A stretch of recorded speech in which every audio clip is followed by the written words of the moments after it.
disciplining themselves because they're getting ready for these larger rallies at Juneteenth and they want to be able to protect the crowd.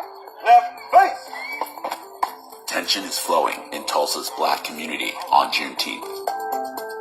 Juneteenth recognizes the liberation of black people. It recognizes the end of slavery. We just tired. My brothers and sisters, mamas, we all want peace. We can't get peace if y'all steady on our back about being black. Not one victim, not one descendant of a victim of the Tulsa Race Massacre has yet to receive justice. The eyes of America will be focused on Tulsa this weekend as President Trump takes the stage for his first rally since the COVID-19 outbreak. I'm upset that the president chose to bring his hateful rhetoric here on a weekend that means so much to black people across the country.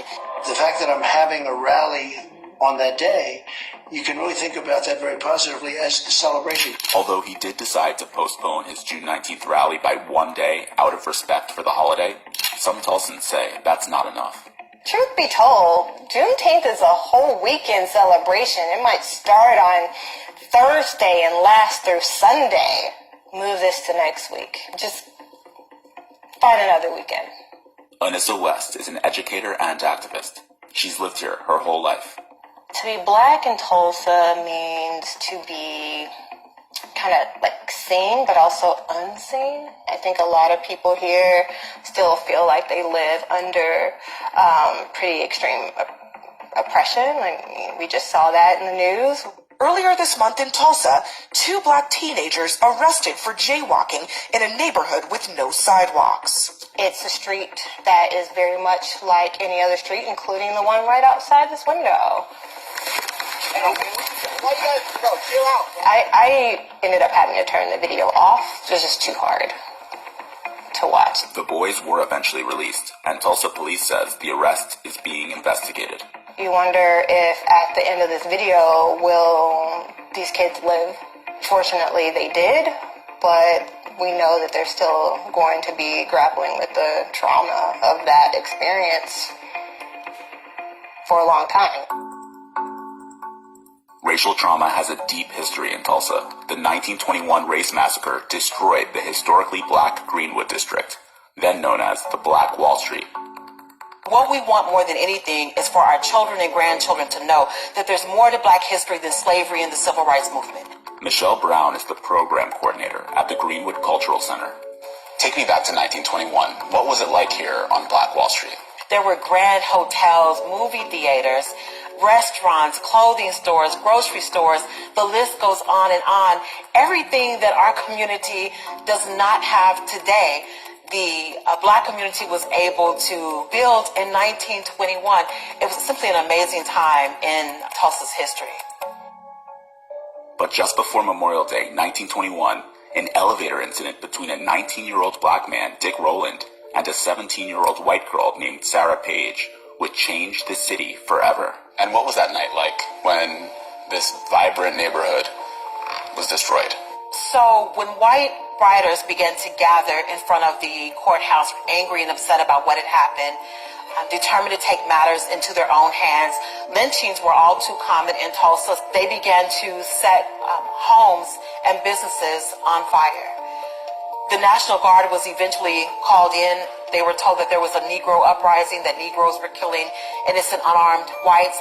They sided with the white rioters and white police department and white city officials and began to arrest every African American in the community. More than 300 black-owned businesses were burned to the ground. More than 1,200 homes completely destroyed. Most of this country, most of the city doesn't even know about what occurred in 1921 with the massacre. Why is that? Many people decided to sweep this history under the rug. The city of Tulsa didn't want to be known as the place where our nation's worst race massacre had occurred. America is in the midst of a large-scale reckoning with its legacy of racism. The police killing of George Floyd in Minneapolis unleashing protests in all 50 states with the rallying cry, Black Lives Matter. How does what happened 99 years ago relate to what's happening today? We are still dealing with the same racism and injustice in 2020 that existed in 1921. These images that you see in some of the photographs of black men being marched down the streets from 1921 are very similar to images that you see now in 2020. And it's time that we realize that we have to do something different. A white boy wakes up and says, what do I want to do today? And a black boy wakes up and says, what can I do today? The renewed movement for equality inspired lifelong Tulsan Greg Robinson to do something he never expected, running to become the city's first ever black mayor. It was something in my heart that said, before I really start this, I better go on and hang out with the fam one last time in a big space. So I'm a child of Tulsa. I'm a child of Greenwood. And when you look and think that we are just on the sunset of the 100-year anniversary of the Tulsa Race Massacre, and not one victim, not one descendant of a victim of the Tulsa Race Massacre has yet to receive justice. There are still families that are being victimized by police violence and no justice is found. And so I'm standing up and I'm asking Tulsans to stand up with me and say, look, we can do better if we commit together to do it. What is it like to be a black man living in Tulsa right now? I think it was James Baldwin that said to be black and relatively conscious is to be mad all of the time.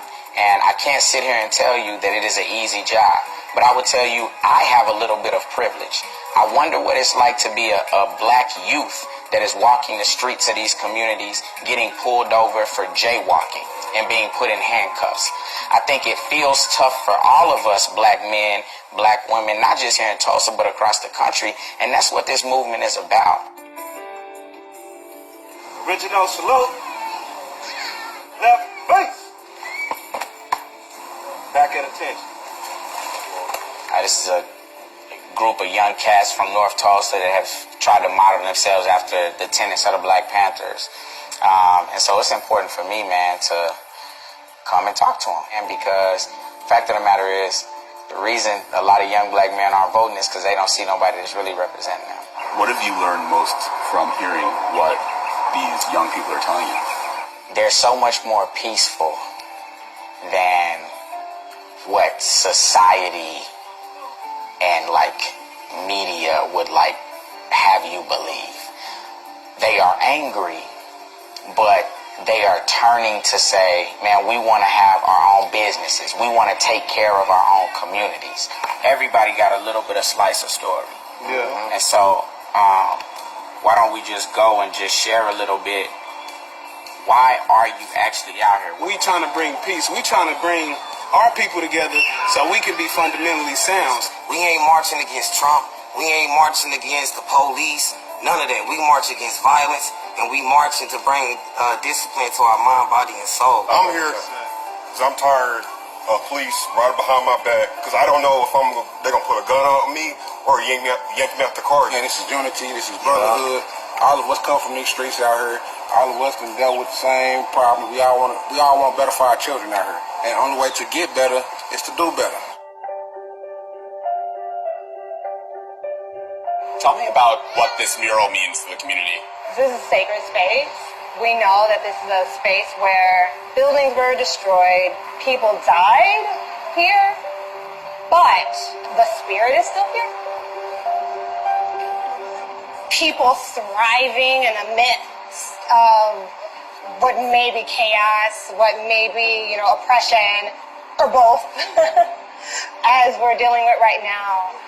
But we're still here, and we're gonna keep building, and we're not going anywhere. I hope when you stand on this ground that you feel empowered to go out and do whatever that thing is that you thought you couldn't, or that someone told you you couldn't.